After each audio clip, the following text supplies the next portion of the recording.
archival purposes. And a message will pop up, which you should have just seen. It will be available to view for 30 days. Please do not create or share any other recordings or screenshots of this session. If you have any questions during the session, please pop them into the chat and we'll be watching and responding. And finally, I'd like to share a code of conduct with you. EdTA is committed to providing a safe, productive, and welcoming environment for all International Thespian Festival participants. All participants are expected to abide by this virtual program's code and this virtual program's code of conduct. The full code of conduct can be found in your attendee service center. EdTA events engage participants with a wide range of beliefs and ideas about the subjects they're discussing. We encourage open dialogue, but require that participants remain courteous and respectful at all times. If you see any inappropriate or offensive content, please notify your session moderator or email events@schooltheater.org. And thank you in advance for creating a respectful and safe space for all ITF participants. And now over to our board president, Gay Jones. Hi, everyone. It's so lovely to see your faces. Hopefully you're all relaxed. School is out, maybe, yay. I'm going to ask you to enter into the world of celebration during this time. I'm going to take our model after the teens that we saw last night with that wonderful opening ceremony and how respectful they were and how fun they were in celebrating positive chats. And this is what I'd like you to think about. We'll take a minute or so. If you had any highlights that you've seen so far at the virtual ITF, maybe there's a workshop that you want to mention, maybe Thespia's callback, maybe a production, main stage or chapter select. Maybe there's something in the schedule that's coming up. Maybe you're doing a workshop that you would love to have have people in attendance. We welcome you to enter into the chat, something celebratory. And then I'm going to open it up just a little bit more. And that is, if you're proud of a student this year, or if you're proud of yourself or a troop highlight or proud of a chapter. Once again, I ask that you really celebrate. This is our time for celebration. So if you wouldn't mind entering into the chat something of celebration, that would be great. And we'll take about a minute. Newsies, I loved it. I did too. Kills Monsters coming up. Games workshop. Yay.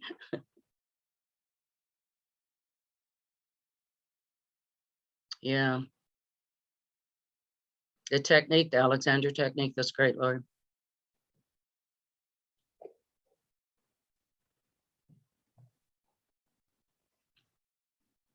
Songs from a New World. Mm-hmm. Oh, cool.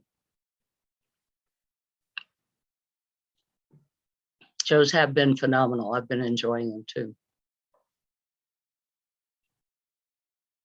Sammy Buck's workshop.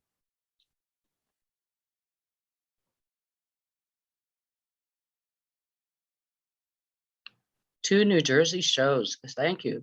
Congratulations, Carolyn, New Jersey. Yeah. Scrims, scrim knowledge. And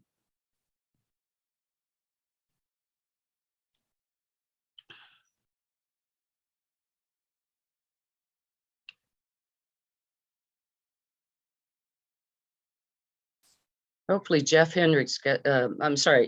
Hendricks gets our compliments on Newsies, because I sent him an email that said it was remarkable. Yeah.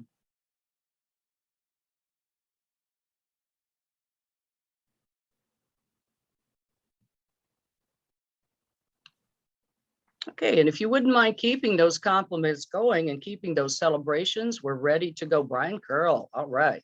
We're ready to have the board introduced. I've asked the board to wave if you see a board member, the board member sees you. We're going to the board. No, I'm Gay Lang Jones. I'm the president for the next 7 days, maybe a week. Helen Duranlo Brennan, vice president. Hopefully, Helen, with not seeing everybody. Lori Baskin is secretary. Jeff Whiting, treasurer.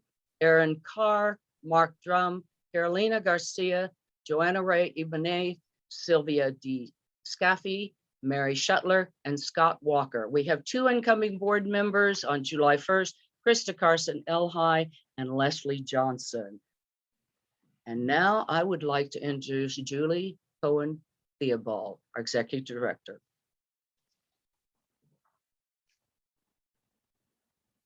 Hi, everybody. I'm hearing an echo. Do you all hear that? Okay. We also wanted to remind you that we've started an open house series from the Board of Directors of listening sessions to foster communication and collaboration, and there'll be continued notices for that. And today's town hall is to celebrate the school year and recognize some members and awards. So I'm going to start with our mission, and some of you have seen me go through this 100 times, but we have members here who are new and maybe new to ITF. So just to remind everybody why we're here, we started in 1929 with the idea of recognizing students for their theater accomplishments in school. And there are ways to recognize athletics and academics, but our founders wanted to make sure that the students receive the recognition they deserve for theater. So that's why we're here. You're seeing a lot of examples of that this week at ITF. Our second ring is the teachers. And in the 1980s, the board changed the name to EdTA and started doing much more direct support for teachers. And now we have lots more resources and professional development, networking for teachers.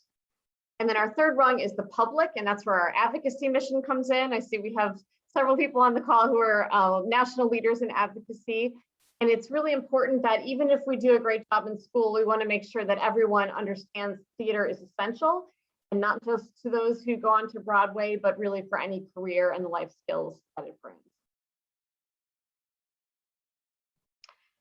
So as most of you know, we have 3 different segments of our organization. We began with the International Thespian Society. We have EdTA, which is our professional membership.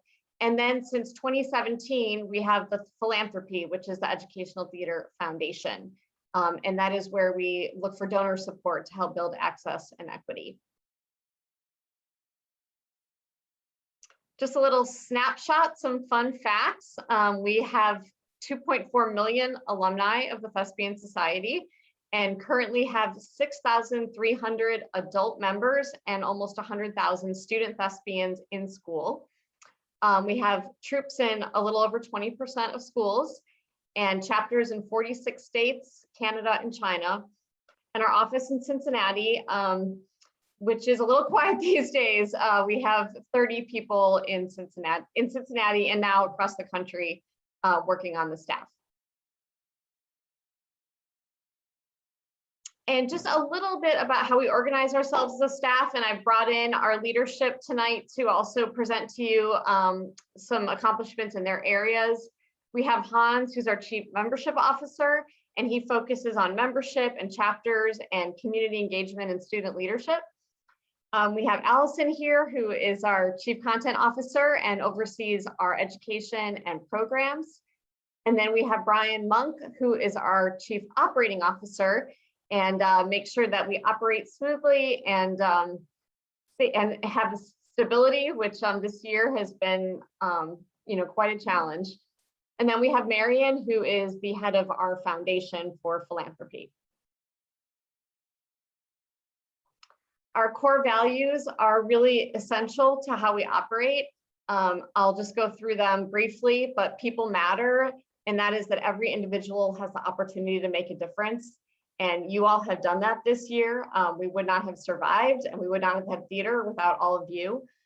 So we need to take care of each other, and we need to leverage each other's strengths and be respectful and honest with each other. The second is strive for excellence. We always want to get better. We always want to be more relevant. We always want to make more impact. And that doesn't mean we'll be perfect. It's excellence is not perfection, but we're always looking to see what's working and what's not working and commit to improve. The third is work together. And that's really what an association is all about. Each teacher could be on an island in their school and work by themselves, or we can come together as a community and make each other stronger. and share best practices and build each other up. And that's why an association is formed in the first place. It's really all about working together. And then be the person you want to work with is about bringing your best self every day, seeing the glass half full, being fully engaged, and today, as we talked about, celebrating and bringing joy. I want to talk a little bit about diversity, equity, and inclusion, which is a very important priority for us. Diversity comes in a lot of different forms, and we want to include everyone in theater and in the organization. We also have recognized that EdTA's area of biggest gap is racial equity, both from our members as well as in the field. So we have been very focused on that. Our goal at the really with all these efforts is that theater education reflects the diversity of the population and that everyone is represented. And we are preparing students for life. We are educating the next generation. And so we know that theater with the stories that we tell can really change hearts and minds. And if we're a diverse organization, we're going to be more impactful. Just want to share a few accomplishments related specifically to diversity. Hopefully you're seeing this week. We have been extremely proactive and deliberate, and Corey Wilkerson, who's on the call today, has done a great job, as well as many others, in making sure that our presenters and artists that are working with students and teachers represent the population. We also have been raising money to help underserved schools, especially with COVID. A lot of schools had to cancel spring shows and didn't have the money to start getting going again. And through the Thespian Relief Fund, we have given out 175 grants, totaling $131,000 this school year. We've worked to make our nominating committee and our EdTA board much more diverse, and had some good success with that, and are seeing the impact of that. I mentioned proactive recruiting, not just of BIPOC presenters, but also adjudicators. So with the Thespies, with the scholarships, anytime we're adjudicating, we want to make sure we have a good representation. We have anti-racist curriculum on Theater Educator Pro. And a lot of our chapters have really stepped up this year. There's been a lot of discussion panels, recruiting new board members. Chapters are coming up with their own strategies. Our ITO have maybe been our most active diversity leaders. They've led lots of panels and have their own initiatives. And we're also collecting data for the first time on race and ethnicity. We can't measure our progress and be accountable if we don't know where we stand. So for the first time, we've been asking for that among all of our members and in our programs, who's participating. As I think about diversity and our biggest challenges, really it's reflective of who we are today, which is how do we need to grow our network. We know we want to diversify our staff and our chapter leadership. Like I said, the EdTA National Board has made some progress, but we really need to build our network and invite people in, and we all can play a role in that, and would love your help with that. I'm going to turn it over to Hans to talk about this year and membership. Thanks, Julie. Hello, everybody. Hopefully you can see me. Let's see here. Yeah, okay. So benefits of ITS membership. Many of you out there are current troop directors. So you know that by having an ITS troop, you are recognizing, rewarding, and encouraging student achievement in theater. You are also inductions into ITS includes the pin certificate and card. It's a visible positive symbol of the theater program in the school and your community. Having inductions recognized by an international organization gives distinction to the honor, making it a valuable addition to the student's resume. And that process of working toward induction and achieving the additional honors provides clear, attainable goals, keeping students motivated. A little snapshot of sort of where we are currently with our membership. So you can see the bar graphs there. We are sitting at 87,542 thespians. Those are students grades 9 through 12. And we're sitting at 9,040 junior thespians. Those are grades 6 through 8. And that's current data as of yesterday. You can see where we are with our induction growth. This is the 10-year induction growth. You can see what happened last year amid the pandemic. And we are expecting a bounce back, not quite to pre-pandemic levels, but getting there in this first year. We know that all of you are figuring out how to return to whatever new form of theater looks like at your schools. And so we should see inductions come back to the numbers that you see there for 2021 estimated. And then our total troop breakdown, you can see there, 4,922 spread across the US states, all 50 US states, and about 13 countries around the world. So you can see the breakdown there of those. And again, current data as of yesterday. Our 10-year total troop growth, so you can see where we've come over the years and where we expect to be roughly in 2021. This last year, the association maintained, we're sitting at about a 90% troop retention rate, which in the association industry, typically 60 to 70% is the benchmark for success. So to still have 90% even amid the pandemic is a huge accomplishment, and it truly demonstrates the value of membership at your schools for your students and for yourselves. I give a shout out. We've got several membership team frontline workers here right now. Cami, Tammy, Dan, these are the folks that answer the phone and do so much more. But they're here and they've worked really hard this year to help everyone through a lot of challenges. Yeah, absolutely. Absolutely.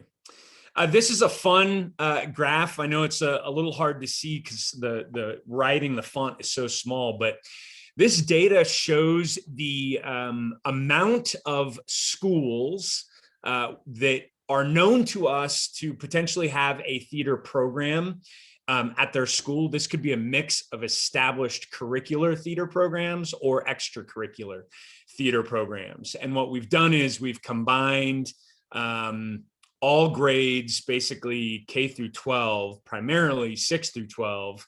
And then that's the first number that you see on the front of the slash. And then on the back side are the amount of troops that are in that particular state.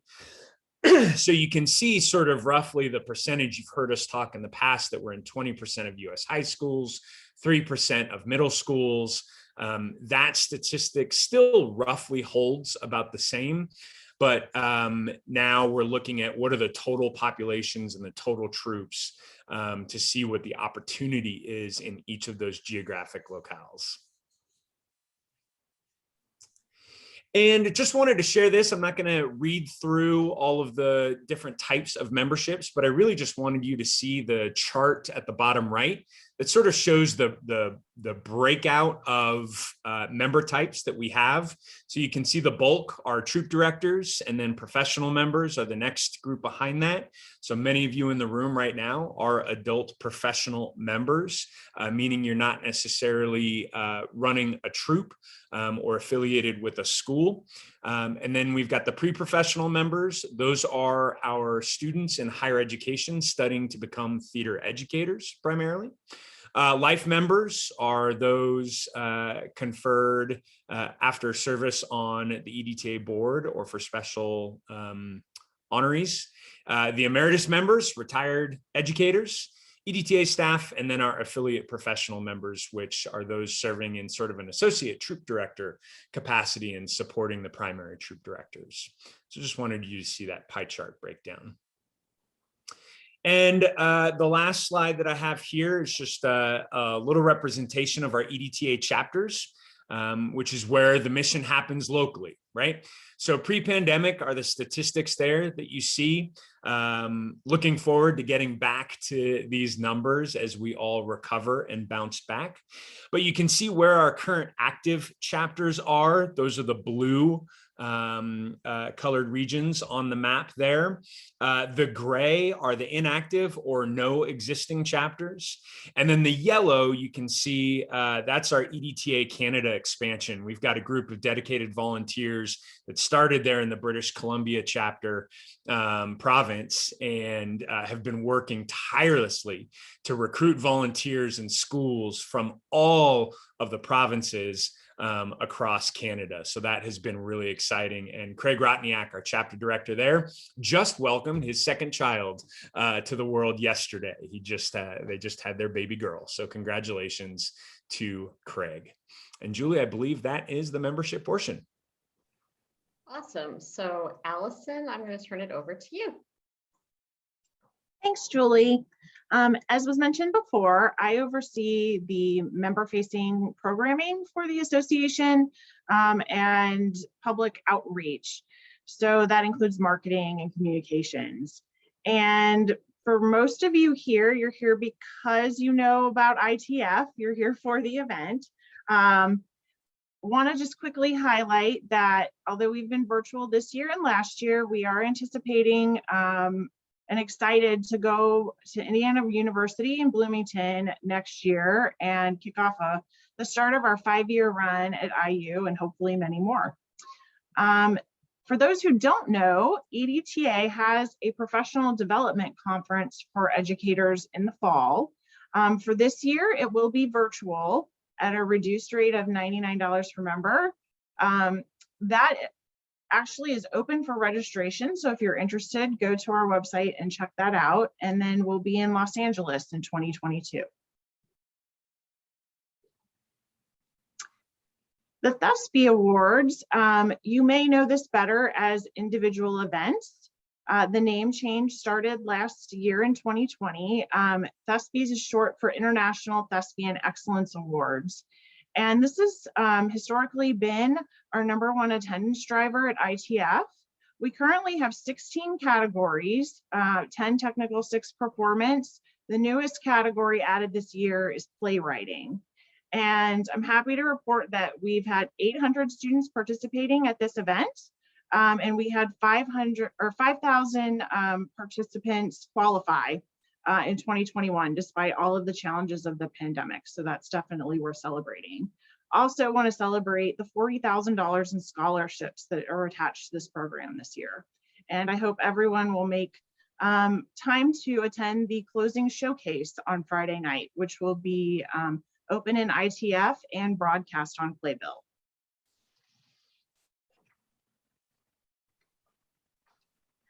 And then I'm just going to quickly highlight some of the we serve obviously teachers and students. So first I'm going to highlight some of the resources that the association is producing for teachers. If you haven't visited Theater Educator Pro, please do. This is our professional learning portal for our teacher members, a service of membership. It's getting a ton of traction since the pandemic. 47,000 visitors in the past year. Corey, who led us off, is doing a fantastic job of building up our library of content and resources to help you all. Webinars, 300+ lesson plans, all of her Click to Teach lessons, which are interactive lessons that you can use in your classroom, and much, much more. As a member, you should be receiving the Teaching Theater email newsletter. This comes out every other Tuesday, and it highlights some of the resources you'll want to check out on TE Pro. We have awards and grants, resource guides, and our advocacy tools now live in a new home called the Rapid Response Center. So go check that out, and you can find everything all in one place. For our students, Dramatics.org is the hub, the online home of Thespian Nation. Our website, we are trying to encourage students to embrace their passion, hone their craft, and enjoy all things theater.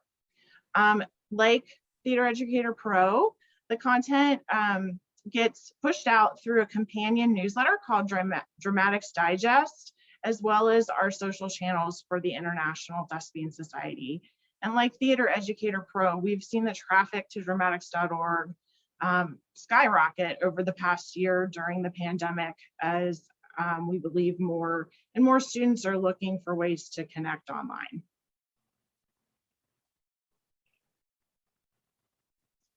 Thank you, Allison. So we're going to shift now to more the infrastructure and organizational health, which, you know, we've had a really good run for a long time, but this year was certainly the most challenging year for the organization in a very long time.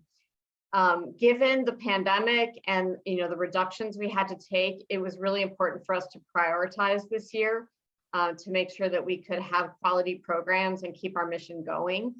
So we really tried to focus on the core. The core of what we're all about, what we were founded on, is the International Thespian Society and honoring students. So that was a top priority, as well as helping teachers and chapters adapt in the pandemic. So a lot of new resources on virtual productions, on online teaching. Thespies and ITF all had to move digital, and we implemented new software to facilitate that in terms of the judging process, and several chapters use that as well. And just again, making sure we had some events so that students had some way to experience the mission even when they were online in their homes. We also had to focus on our infrastructure, and Brian's going to talk a little bit more about that. We're going through an upgrade of our association management system, which is a major upgrade that's been needed for a long time.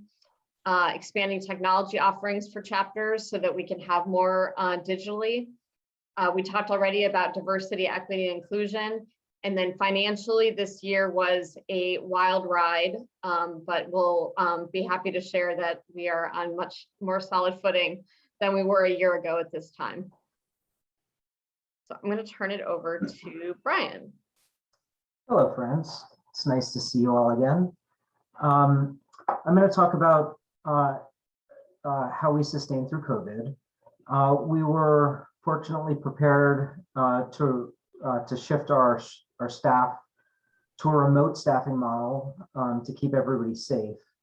As everybody knows, we flipped all of our events from live to virtual, including festival and summit and conference. We provided technologies that enabled those things, as well as Julie just mentioned, providing technologies to enhance chapters' abilities to flip to virtual. As you may know, we maintain an operating reserve that allows us to continue to operate for up to 6 months in case of a crisis, and last year was certainly a crisis. So that plus receiving PPP loans and other relief grants kept us going through the COVID crisis. And then, of course, we took some significant expense reductions. We turned all of our magazines digital. We removed all travel from our budget. And unfortunately, we had to reduce our staff by a little over a third.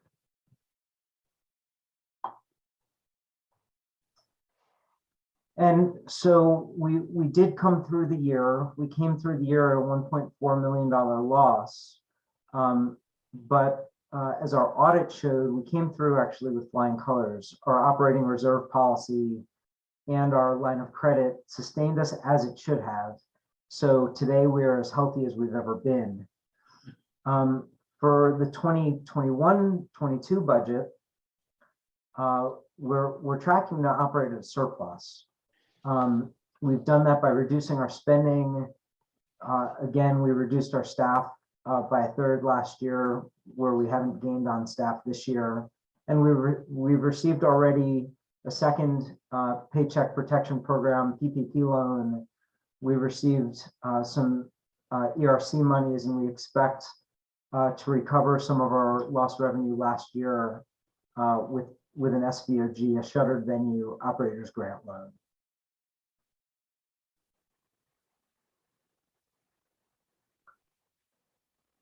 Julie mentioned some of our technologies. We have this year launched a new membership system. The target is to improve the member experience, to make inductions easier. We know that this year's rush was a little bumpier for some of you than we would have liked it to have been. We're working through those glitches with our provider. Really importantly, we're honing in on safer data practices to protect your personally identifiable information. We're trying to make it much, much easier to charter your troop, to join and renew. And as you experienced with this year's festival, all of our systems are now integrated together. Our member database, our registration system for festival, and our registration systems for events like the Thespies. We've changed vendors for merchandising, and that too is integrated with our member management system. We are also endeavoring on website improvements to streamline your experience, to create accessibility for all. Our website has not been an accessible website leading up till now, and we're really focused on that. And to create a more mobilely accessible experience.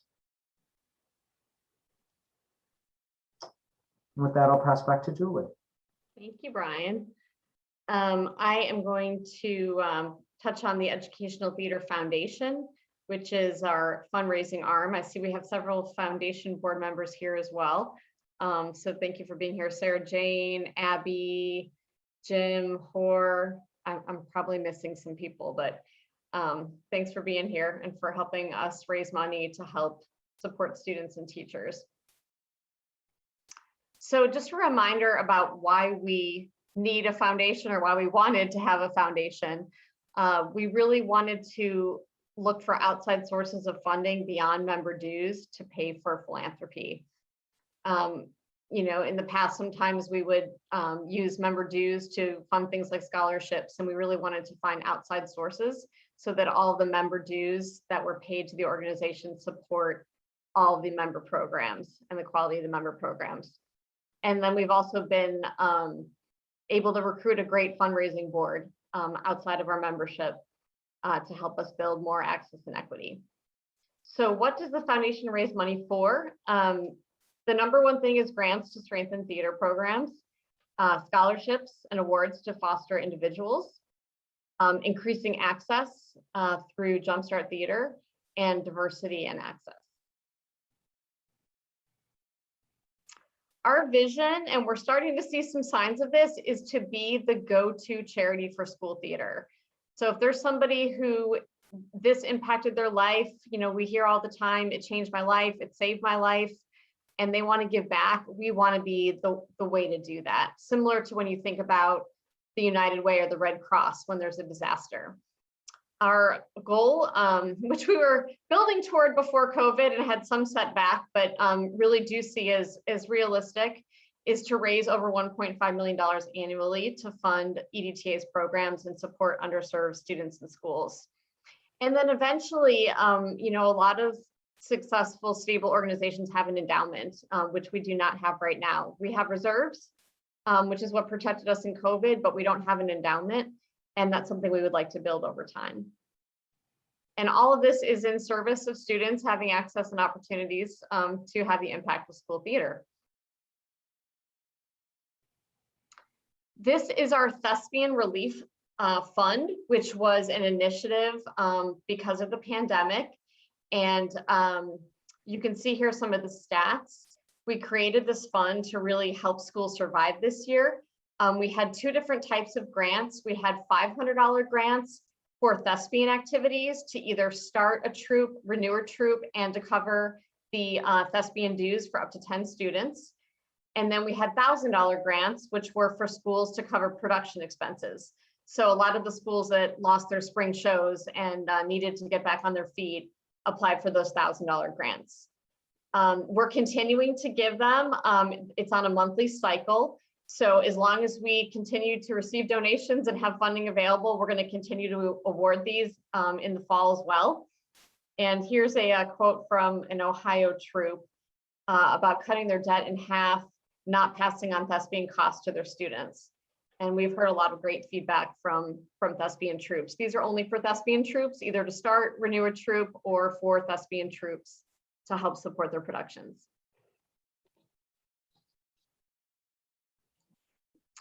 Wanted to talk a little bit about scholarships. We have 3 different categories of scholarships. We have what we call the thespian scholarships, which are available online and open to any thespian. They don't have to travel to ITF, they don't have to register, they don't have to pay a fee to apply, they're just open. And we have 2 new scholarships this year. I think Mark Drum is on the call. Thank you, Mark, who funded a new scholarship for the upcoming school year.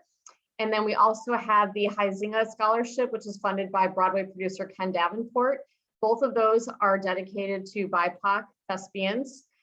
In fact, the Huizinga this year, we had so many strong applicants. Instead of giving 1, he decided to give 3 because we sent the top 3 and he thought they were also strong. He decided to fund 3.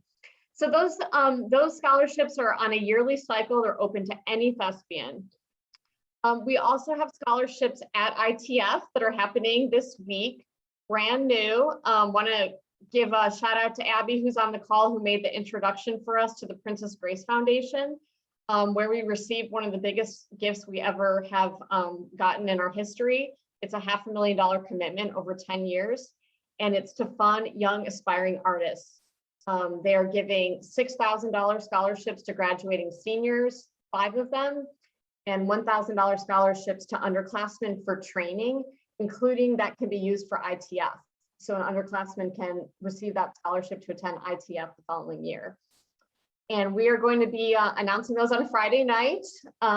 We had some incredible talent. We had an interview process this week. So some of you on the call were involved in that. And we've got some incredible students who are going to get a big boost from these scholarships announced on Friday. And again, that is open even if you're not registered for ITF, you can watch on Playbill. And then we have chapter matching scholarships, which is our biggest pool of scholarships. Many of our chapters participate in this, fund their own scholarships, and then we'll match up to $1,000 per chapter from EdTA. And then one other foundation program I wanted to mention, which is in development right now, and will be launched in the new school year, is called Pathway. And it is coming out of the funds that were raised from the Craig Zaden Memorial, which was an event that we had in LA. And that fund has a couple $100,000 in it, and it's going to be used to give grants to schools that face racial disparities and fund productions where students can work with industry professionals of color and find mentorship and find paths for their career, and also encourage the school and the community to do more work and tell more stories that encourage dialogue around racial equity. So we'll be starting with 5 schools in the next school year. And if we can continue to build this fund to a permanent level, we want to fund 5 schools every year. So that is our state of the association. As Gay mentioned, we'll be having more listening sessions to have discussion about our priorities and our strategies and our future. But now I'm going to turn it back to Gay to do some recognition. It is our time to, are we ready? Spotlight. To recognize Lori Baskin. Lori Baskin is a retiring board member, and it is our policy to publicly recognize and honor, and there she is, honor our retiring board members. This is an official resolution, whereas Lori Baskin served on the EdTA Board of Directors from 2017 to 2021, whereas Lori Baskin shows passion for supporting the EdTA staff, whereas Lori Baskin meticulously captures minutes, even though dozens of added special board meetings. And Lori Baskin makes sure we are always do the right thing for EdTA Association members And Lori Baskin brings another theater perspective to our organization. Lori Baskin always be counted on to ask the hard questions. Lori Baskin presents another point of view for discussion and contemplation. Lori Baskin presents knowledge of the wireless mic issues better than any of us even understand. Lori Baskin is referred to as a congressman by a congressman as an expert upon the wireless mic issues. Lori Baskin is actively a leader for change. Lori Baskin is the first one to say thank you to board members for their contribution. Lori Baskin will be sincerely missed as a valuable EDTA Board of Director member. I now present Lori Baskin. And Lori, would you like to say anything? You may be muted. That's okay. If you would have put it in the chat, but congratulations. She's Lori. unmuted now. There she is. Here. I couldn't unmute. Thank you. Yay, and thank you. Thank you to the board. Thank you to the staff. It has been really a joy to serve with all of these incredibly dedicated and talented people who are all so committed to students and teachers. And it's really been a pleasure and an honor. And I will miss the day-to-day, but I hope you'll call on me for any and all advocacy, because I'm still out there advocating for theater and theater education. So I hope our paths will continue to cross. Thank you all, and all good wishes to you all in this very important work. I honor all of you for what you do. And thank you, Lori. The final recognition, the Educational Theater Association President's Award recognizes individuals who made exceptional contributions to the association. EDTA President, Board of Directors, or volunteer leadership of EDTA. I, as president, get to choose, and I am choosing to honor each EDTA theater educator and EDTA volunteer who has made exceptional contributions to their students, programs, and the association during this pandemic academic year of 2021. Each of you is a recipient of the EDTA's President's Award 2021. And these are the reasons. If I could, I would name each and every one of you, but we don't have time for that. So if you hear something that you resonate with, give it a shout out. And if I miss anything, please send me an email today, tonight, tomorrow morning to gjones at schooltheater.org, and we'll mention it at the teacher tribute tomorrow. These are the reasons, once again, all very sincere. Anyone who ever heard the word pivot and continually pivoted again and again and again throughout this past year. For any of us who ever felt, I don't know what I'm doing, and someday my students may figure out that I don't know what I'm doing. For those who had to teach under the constraints of district mandates of not requiring students' video or cameras on, who taught tech theater on Zoom or Google platforms, etc., with no tools in sight, who learned Zoom directing, handing off of props. So below the Zoom rectangle camera, you handed it off, and above you received it. Those who bought multiple identical props so that your actor's Zoom handoff could magically transport to another space. Those of you who taught the importance of making eye contact directly to the camera when your scene partner is actually somewhere else. Those of you who managed challenges of streaming platforms that you purchased for your own productions. Those of you who learned editing for any digital recording, had new terms added to your vocabulary, Zoomers and Roomers, who accomplished how to do a musical with simultaneous vocals on Zoom, have an experienced Zoom fatigue for yourself and with your students, managed your own children's at-home remote learning, along with managing digital learning for your theater students. Did any of you have a pet or a child who Zoom bombed your teaching lessons?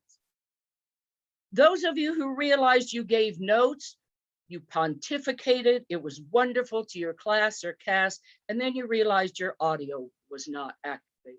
Okay? Those of you who had to remind students to clear their background of any various clothing while they're preparing their college audition monologue. For those of you who mastered hybrid learning for classes, learned Canva, Google Meets, Google Classroom, organized and attended chapters, virtual events, attended EDTA's virtual events, volunteered for an EDTA committee, judging, serving while you were still teaching on a chapter board, events committee. Anyone supported another EDTA teacher or member anytime during the academic year. For those of you who managed open water are nimble. Those of you who managed it, who reached out to EDTA staff with direct questions, who contacted EDTA board members directly about programs, challenges, and events. Those of you who inspired students to embrace diversity, equity, and inclusion, who gave students motivation to continue growing through theater in many forms and formats. Those of you who counseled students by a distance, who kept developing experiences for their thespians and created opportunities, who managed a virtual thespian banquet or the end of the year celebrations award. Those of you who retired this year, 2021, you now have the best stories to tell family and listeners about the final challenging year in your classroom. For those of you who impacted students more than you'll ever know, who created a safe space for those kids who were hurting, you created a theater classroom, a rehearsal hall, a scene shop, as a safe space. For those of you who helped one or more students throughout the year with social, emotional learning, who encouraged empathy across the digital platform. For those of you who lost any loved one, student, family member, friend during this past pandemic year, I take a moment.